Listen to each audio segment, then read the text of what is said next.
So we just got back from paint. I don't want to show you the car just yet. One last thing we wanted to do. This carbon hood that was on the car we got it is really faded. As you can see, the clear coat's kind of yellow. Basically, a lot of people will have carbon fiber hoods, and you know, it's a common issue with the clear coat fading and stuff, and it's a little bit more difficult to work with just because with normal paint, once you sand it down to the base paint, nothing's really going to happen. You know, once you get to the base paint, you can clear it afterwards. But with carbon fiber, if you sand it too much, you actually get to the weave and then it starts splintering. So you have to be really careful with the clear coat not to sand too much. In areas like this, you can still see it's a little bit shiny, so you know you have more clear coat to work with up here. But back here, it's really dull, so I don't want to go too far. So I just cleaned the hood. There was some dust and some bird poop and stuff on it. Just got all that stuff off. You don't want to be sanding against that stuff because you're just going to be pushing it into what little clear coat you have left. So after it's cleaned, your hood, you know, you can keep it wet. For wet sanding, what you want to do is have a bucket of water and just kind of have your sandpaper sitting in it. Maybe have 2 or 3 sheets and cycle between the two just to make sure you have, you know, plenty of liquid on there. And then just go at it.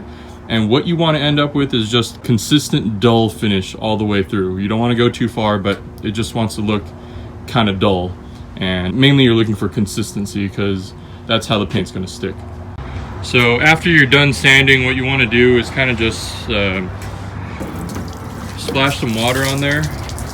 And how the hood looks with some water over the top of it is going to be kind of representative of what the clear coat's going to do for you. If you see some obvious areas that are a little drier than others or scratches like this, you may want to go through with the sanding block and do it one more time. I can't do much about this because this goes all the way down to the carbon, so I'm not going to be able to sand that out. But apart from that, looks like we're almost ready for clear. And more than just sight, you kind of want to run your hand over the hood too and feel for anything. We've stood the hood up on its side. This way, when we're spraying it, we can just spray vertically. When you're kind of doing these backyard jobs with spray cans, it's really important not to get any splatter. When you're spraying down at something or awkward angles like this, you're gonna get splatter. So set up your paint, the thing you're gonna paint, in a way that you can use the spray can in the most comfortable fashion. That'll help you out too.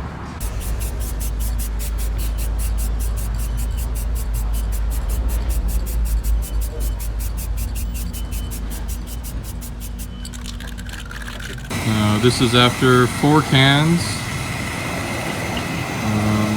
Obviously it's going to have some orange peel in it. That chip is still there, and along the painting process, little bits and specks and stuff have landed in the paint. But I think an important tip is just leave that stuff until the clear dries, because if you try to pick it out while the paint is still wet, you're going to mess it up even more. Obviously we're painting outdoors, so you know, it's not so bad. I would say just take your time. The difficult thing about clear is you can't really see it because by nature it's clear. So just kind of try to remember what areas you've painted and go through kind of in a systematic fashion and get everything. Yeah, this hood took about 4 cans. I could probably use 2 more cans if I wanted it to have a thick coat of clear, so I can have more you know, thickness to play around with, you know, rubbing compound or wet sanding or color sanding. But for now, I think this will be okay. So it's the next morning. I've hit it with 2000 grit, then rubbing compound to cut it down a little bit to get rid of some of the orange peel that you saw last night. And then this is the final layer of wax, and we're about to wipe it off and then show you the final product. There you go.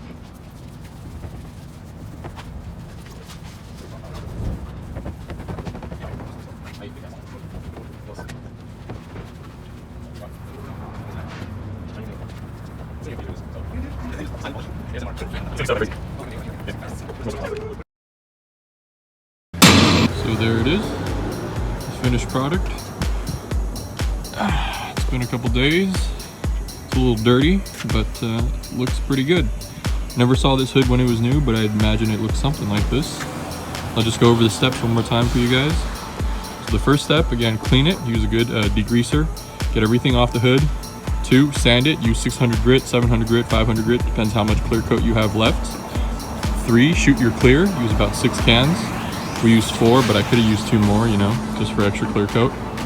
4. Want to sand it again, color sand, use like 1200, 2000, depends on how well you shot the clear coat. If you have orange peel or if you have any drips, you're gonna have to use like 1200 or 1000, but I use just 1200 just to get rid of some of the orange peel and the bugs. And then hit it with your rubbing compound, and then you wax it over the top of that, and you'll end up with something like this. So thank you guys for watching. Hope you guys learned something.